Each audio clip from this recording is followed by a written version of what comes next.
heard her daughter's voice in 3 years. Not since the night Emily vanished without a trace. So when Linda Chambers awoke at 2:03 a.m. to a voicemail notification and pressed play, her breath caught in her throat. The voice was soft, trembling. "Mom, it's me." But just as quickly, another voice cut in. Deeper, colder. "She shouldn't have called. Forget this ever happened." Then the line went dead. And Linda knew, with a mother's certainty, that her daughter was still alive. But someone else didn't want her found. 3 years ago, 17-year-old Emily Chambers vanished after attending a late-night study group at her friend Sasha's house. She never came home. Her phone was found 2 days later, shattered and waterlogged, in a storm drain 3 blocks from the house. Police ruled out foul play initially, calling it a likely runaway case, despite Linda's tearful insistence that her daughter would never leave without saying goodbye. 4 years, Linda lived in a fog of grief and desperation. She hired private investigators, spoke to psychics, and even started a YouTube channel dedicated to Emily's case. Nothing ever came of it.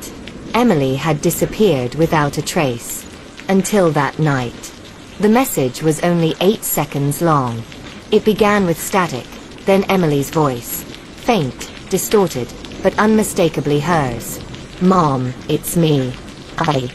I can't talk long. Please don't."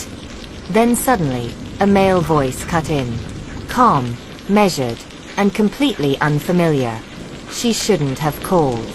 Forget this ever happened." Linda replayed the voicemail more than a dozen times, each listen unraveling her composure further. She called the number back immediately. It rang once, then disconnected. No trace.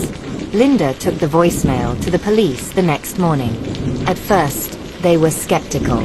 After years of no leads, they had quietly deprioritized Emily's file. But the voicemail was real. Forensics confirmed it hadn't been tampered with.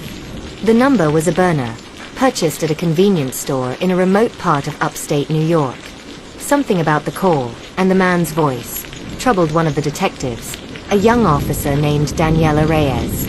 She volunteered to reopen the file. "This isn't just a prank," she said. "Someone wants us to forget. That means there's something to remember." Detective Reyes began by retracing Emily's last known steps. Sasha, the friend she had studied with, had long since moved away. But Sasha's parents still lived in the same house. They revealed something new. A week before Emily vanished, she had become paranoid, claiming she was being followed. She refused to walk home alone. Once, she said a white SUV had idled outside her school for nearly an hour. Nobody believed her. Reyes ran DMV records and surveillance footage from nearby traffic cameras. The SUV appeared 6 times near Emily's school, always parked within sight of the exit. The plates were fake. A dead end. The rail break came when Reyes stumbled upon a local charity Emily had volunteered for during the summer before her disappearance. The Horizon Project. On the surface, it was a non-profit that provided tutoring and career support for troubled teens. But online forums hinted at darker rumors. Several girls who had been involved with the organization had also gone missing in the last 5 years. Their cases were dismissed due to histories of drug use or homelessness. Emily had no such history. But Linda remembered her daughter mentioning something odd about the place. She said they made her write a letter, Linda told Reyes. A goodbye letter, just in case she ever left.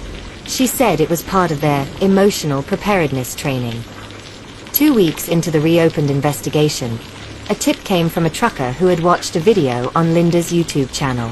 He claimed he saw a girl matching Emily's description working at a diner in a rural town in Pennsylvania. Reyes and Linda drove there immediately. The girl was gone by the time they arrived. But the waitress at the diner confirmed the story. She only worked here for 3 days. Said her name was Mel. Seemed scared all the time. Never used her phone. Always looking over her shoulder. She had left behind a single item, a bracelet with the word, "Believe," etched into the charm. It was one Linda had given Emily for her 13th birthday. The next voicemail came 3 days later. This time, the voice was only the man. Stop looking. She's gone. And if you keep digging, so are you. Linda played it for Reyes. Voice analysis showed that the man's cadence and tone suggested military or law enforcement training.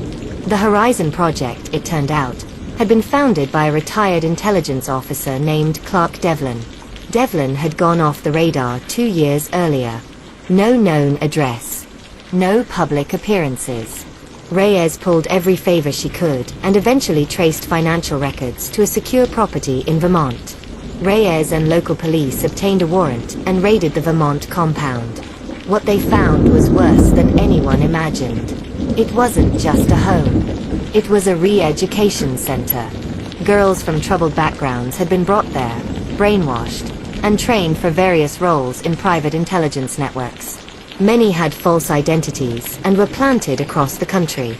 Most had been reported missing at some point. Emily's photo was found on a board marked Class 12. Her file was thick. She had resisted the program for months.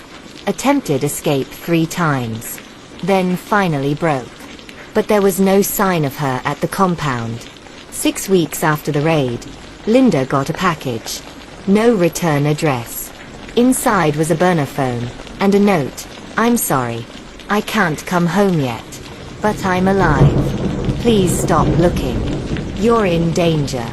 The phone had one photo on it. Emily, older, thinner, but unmistakably her.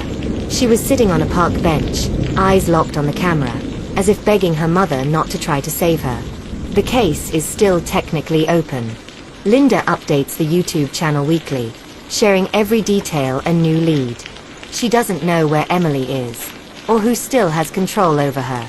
But she believes her daughter is alive, watching, waiting for the day she can come home. If you're out there, Linda says in one of her videos, I won't stop. No matter what they threaten me with. You're my daughter. And I will find you. The voicemail that started it all is now pinned on the channel. 8 seconds that reignited a mother's hope. A voice that didn't belong to her daughter. And a promise Linda refuses to break.